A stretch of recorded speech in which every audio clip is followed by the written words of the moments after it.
안녕하십니까. 임덕홍 목사입니다. 오늘부터 몇 시간에 걸쳐서 칼빈의 5대 교리를 생각해 보도록 하겠습니다. 이 우리의 신앙과 행위의 법칙과 규범인 성경의 핵심 주제는 하나님의 주권입니다. 그의 주권적 의지에 의해서 만물이 창조되었고 우리 인간의 구속이 그의 뜻을 따라 이루어졌다는 것이 성경의 주요 가르침입니다. 특히 우리 구속에 있어서는 하나님의 주권에 의해서 이루어질 수밖에 없는 이유가 있습니다. 그것은 바로 죄로 인한 인간의 전적인 타락과 그로 인한 인간의 전적인 무능 때문입니다. 그것은 성경에서 주장하는 부인할 수 없는 가르침인 것입니다. 종교개혁 이후에 이 하나님의 주권적인 의지에 따라 이루어지는 구원의 복음의 진리는 은혜의 역사로 교회에 큰 번영을 가져왔습니다. 따라서 사회의 변혁과 문화 발전에 막대한 영향을 끼치게 되어진 것입니다. 그리스도의 복음이 들어가는 곳마다 국가나 또 사회의 모든 부분에 있어서 그 영향력은 참으로 막대했다는 것을 우리는 교회사를 통해서 잘 확인해 볼 수가 있는 것입니다. 그러나 이러한 은혜의 역사에 반기를 든 사람과 그 사상을 추종하는 세력이 생겨났습니다. 그것이 다름 아닌 알미니우스와 그의 추종자들입니다. 저들은 그 시대에 주도하고 있던 칼빈주의에 반기를 들었습니다. 특별히 심오한 하나님의 예정의 진리에 저항을 하게 되어진 것입니다. 그들의 그러한 저항은 사람의 가르침에 대한 저항이 아니고 성경의 주장에 대한 반기였던 것입니다. 저들은 하나님의 주권 사상을 외면해 버리고 인간의 자유의지를 강조하기 위함이었습니다. 그것은 우리의 신앙과 삶에 심각한 문제를 가져올 수밖에 없었습니다. 우리는 이 알미니우스와 그의 주장이 얼마나 잘못된 것인가를 분별할 수 있어야 합니다. 왜냐하면 그것은 우리의 신학과 신앙에 대단히 악한 영향을 주기 때문입니다. 우리는 그것을 정확하게 분별할 수 있어야만 합니다. 그러기 위해서는 우리가 17세기 초엽으로 돌아가야 하는 것입니다. 왜냐하면 그 1618년부터서 1919년에 걸쳐서 그 알미니우스 사상과 그 주장에 대한 잘못됨을 분명히 가려냈고 또 그로 인해서 이 하나님의 주권에 의해서 이루어지는 구원에 대한 진리를 보다 더 선명하고 분명하게 확립을 할 수가 있었기 때문입니다. 이 알미니우스의 그 부상은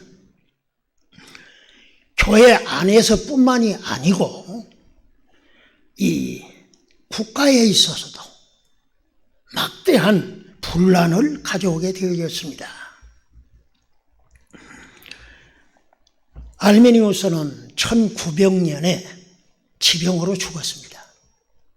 그러나 그의 제자들, 그의 사상을 추종하는 이 사람들, 소위 목사 이 46명이 1610년에 5개조로 되어 있는 항의문을 그때 당시에는 이 국회가 신앙에 대해서 다루고 있었기 때문에 제출을 했습니다. 일종의 이제 탄원서였죠. 그러니까 이 벨직 신앙고백서라든가 하이델베르그 이 신앙고백서에 있는 것에 대해서 반기를 들고 다음과 같은 신조를 이제 거기에다가 이 받아달라 하는 것이었죠. 알메니우스가 주장하는 신조는 5가지로 이 다음과 같이 요약할 수 있습니다. 첫째는 조건적 선택입니다. 이 말은 하나님이 개인의 신앙과 불신앙에 대한 것을 미리 아시고서 선택할 자를 선택하고 버릴 자를 버렸다고 하는 것이 바로 조건적 선택입니다. 하나님은 복음의 부르심에 응답할 사람을 미리 아셨다는 거죠. 그래서 선택을 했다. 이것이 바로 조건적 선택입니다. 또 하나는 보편적 속죄에 대한 것입니다. 구원은 그리스도를 믿는 자들이 받을 수가 있지만 그러나 그리스도는 모든 사람을 위하여 죽으셨다. 이런 주장이었습니다.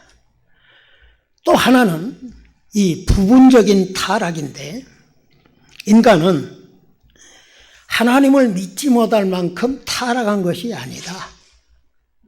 얼마든지 인간의 자유의지로서 하나님을 선택할 수가 있고 또 믿음을 받아들일 수가 있다 하는 이러한 이 부분적 타락을 그들은 주장하였습니다. 또 하나는 사람은 하나님의 은혜에 대해서 받느냐 안 받느냐 내가 저항할 수도 있고 거부할 수도 있다고 하는 주장이었습니다. 사람이 은혜를 받아들이고 싶으면 받아들이고 거절하고 싶으면 거절할 수가 있다 하는 거죠. 마지막으로 다른 하나는 성도들이 믿다가 타락할 수가 있다 하는 것이었습니다.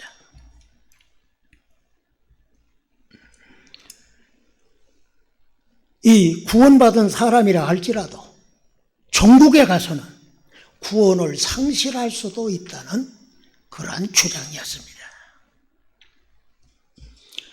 이와 같은 이 알미니우스 주의자들의 항변서는 특별히 이 부분적 타락과 또 하나님의 은혜를 거절할 수 있다고 하는 이러한 사상은 인간의 완전한 자유의지를 주장하는 거기에서 비롯되었던 것을 볼 수가 있습니다. 사람이 하나님의 은혜를 받아들이는 이런 일에 있어서 얼마든지 거절할 수가 있다. 이것은 사람에 의해서 구원도 결정되어질 수 있다고 하는 그런 문제를 가져왔던 것입니다. 신학적인 표현으로 말한다면 믿음으로 의롭게 되어질 수 있는 믿음으로 의롭게 된다고 하는 성경의 가르침을 무력화시키는 이러한 문제를 불러일으킬 수가 있었던 것입니다. 알미누스는 대단히 훌륭한 그러한 학자요, 뛰어난 설교자였습니다. 그가 1603년에 박사학위를 취득하고 라이든 대학의 신학 교수가 되었습니다. 그의 이 인품이나 그의 지적인 능력은 뛰어나가지고 많은 사람들이 거기에 매료될 수 있었던 거죠. 그러나 그 대학의 이 칼빈주의자인 고마루스라는 교수는 이 알미누스가 주장하는 소위 하나님의 예정, 이 예정이 이 창세 전이냐 창세 후냐, 타락 전이냐 타락 후냐 하는 여기에 있어서 하나님의 예정은 바로 타락 후에 이루어졌다 하는 그런 주장을 하게 되어진 것입니다. 이것은 성경에 유배된 그러한 가르침이었습니다. 그래서 이 칼빈주의자인 고마루스 교수는 그와 이 논쟁을 크게 벌였던 것을 볼 수가 있습니다. 알미누스가 죽고 난 다음에 그의 제자들이 그 가르침을 추종함으로 말미암아서 이제 바로 이 국가적으로 상대를 해서 이 5가지 이 항변서를 제출함으로 해서 또다시 이제 크게 논쟁이 이루어지고 그 즈음에 화란에서는 내란까지 일어나게 되어지는 그런 문제에 봉착해 했던 것입니다. 이런 와중에 이 1618년 11월 13일에 이 소위 도르트 총회가 소집되게 되어진 것입니다.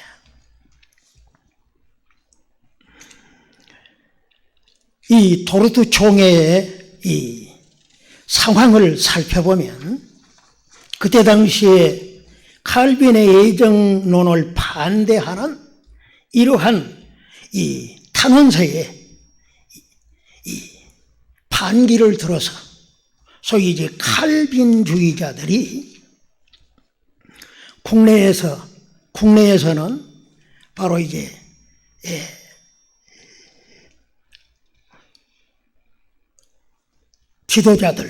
지도자들이 바로 이제 85명, 그리고 이제 그때 당시에 소위 칼빈주의를 추종하는 개혁파 교회의 국외 지도자들, 또 그때 이 지도자들이 이 총회에 참석하게 되어진 것입니다.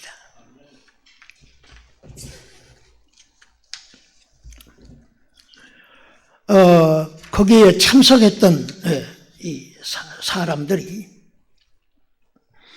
바로 이제 7개월간에 걸쳐서 알미누스 사상에 대한 검증을 하게 되어졌고, 결국은 그들의 주장은 성경에서 벗어난 사상이다, 이렇게 해서 그것을 이제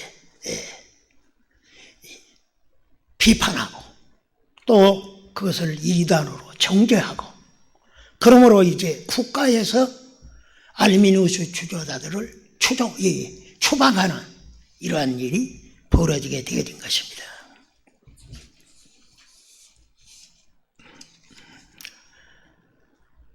이 7개월에 거쳐서 이 칼빈주의 입장을 확실하게 정리하게 되어졌는데, 거기에서 이 소위 태동한 신조가 바로 이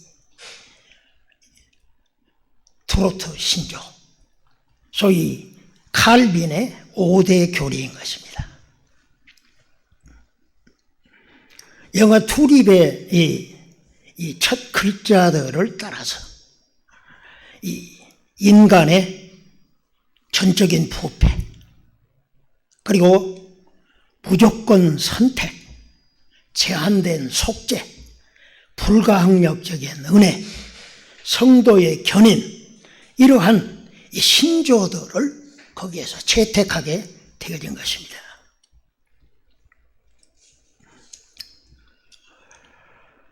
이 회의에서 바로 이렇게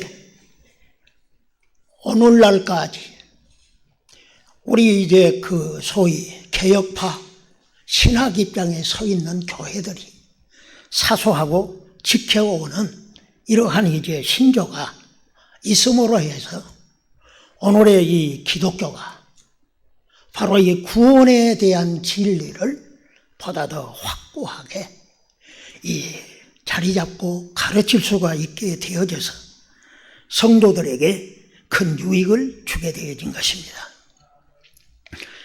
그러나 이 알미니우스자들이 배척되고 나라에서 추방되었다 할지라도 그들의 주장은 소멸되지 않을 뿐만 아니라 1630년에 와서는 다시금 그들이 이 화론으로 돌아와서 교회당을 짓고 신학교도 세우고 그래서 이 알미니우스 사상을 다시 가르치게 되어진 것입니다.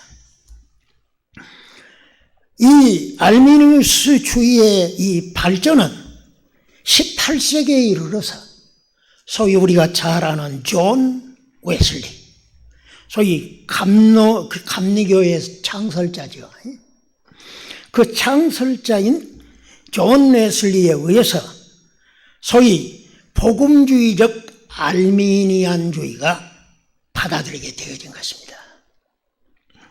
그래서 소위 감리교의 이 신학 사상을 바로 이것을 추종하고 있고 또한 성결교나 구속인이나 오순절교 계통의 교단들도 이러한 영향을 받고 있는 것입니다. 오늘의 한국교회는 대부분 이러한 알미니안주의를 따르고 있는 것을 봅니다. 게다가 장로교는 마땅히 칼빈주의 사상, 신학과 사상을 따라야 하지만 많은 교회가 이것을 외면해버리고 있는 것을 볼 수가 있습니다.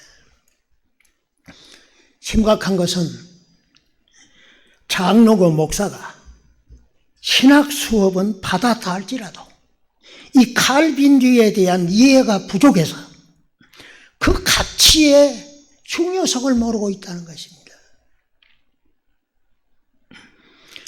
목사가 강단에서 알미니안주의 입장에서 설교를 하고 말씀을 전하고 있습니다. 말씀을 받는 성도들이 그것을 거부함이 없이 그대로 받아들이고 있습니다. 그로 인한 피해는 당연히 성도들에게 돌아가고 있는 것입니다. 이게 얼마나 개탄한 일인지 칼빈주의 입장에 서 있는 이 사람들은 비통해하고 있는 것입니다. 우리는 지금이라도 성경으로 돌아가서 성경의 가르침에 대한 정확한 이해와 깨달음이 있어야 할 줄로 믿습니다. 사도 바울은 디모데에게 네가 진리의 말씀을 옳게 분별하라. 진리의 말씀을 옳게 분별해야 할 것을 당부하고 있습니다. 뿐만 아니라 망령되고 헛된 말을 버리라.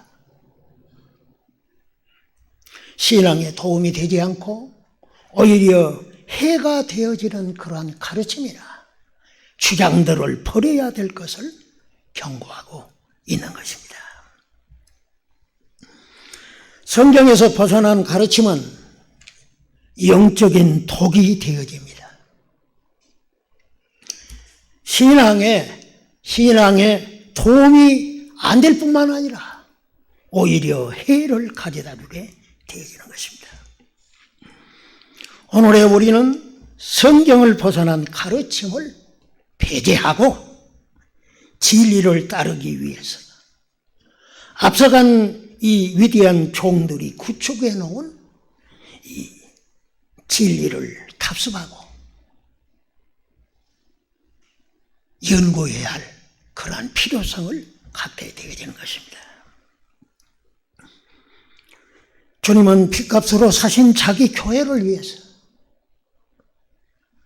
이 사도들에게 중요한 진리를 주시고 또한 그것을 올바로 해석하고 배울 수 있도록 교회 역사 속에 위대한 종들을 통해서 그 가르침을 주고 있는 것입니다. 사도 바울은 분명히 이 5가지 바로 이 칼빈의 5대 교리에 대한 진리를 밝혀내고 있습니다. 타락한 인간이 무슨 힘으로 자기를 구원할 수 있단 말입니까?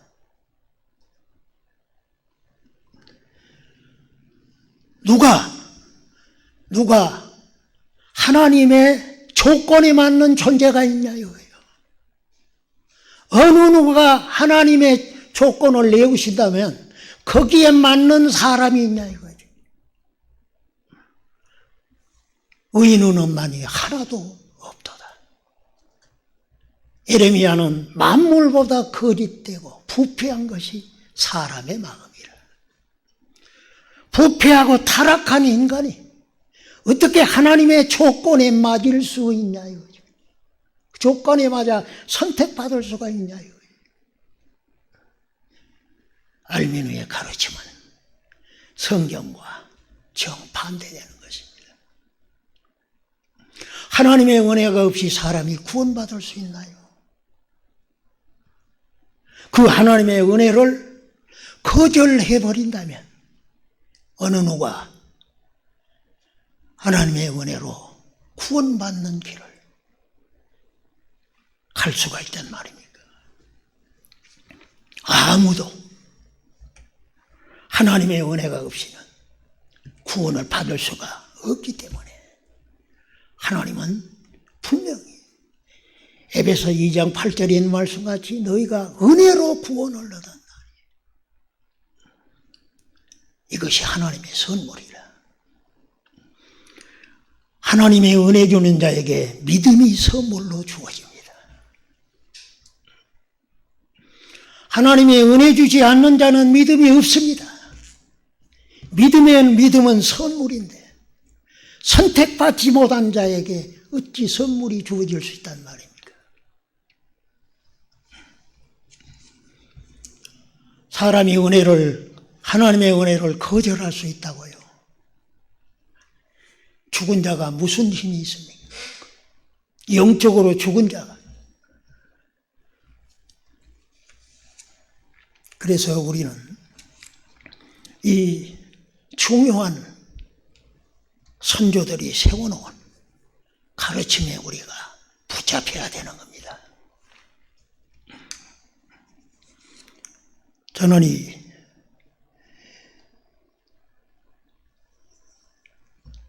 TV 채널, 기독교 채널에 설교하는 목사들의 설교를 듣습니다. 정말 이래서는 안 되는데 말이에요. 하는 생각을 가질 때가 많습니다. 우리는 성경으로 돌아가야 됩니다. 성경의 가르침을 인간의 자유의지를 통해서 받을 것은 받고 거절할 것을 거절할 수 있는 자유가 인간에게는 없습니다. 소위 루터가 가르친 노예적 자유. 사람은 노예로서 자유가 있지 완전한 자유가 없습니다.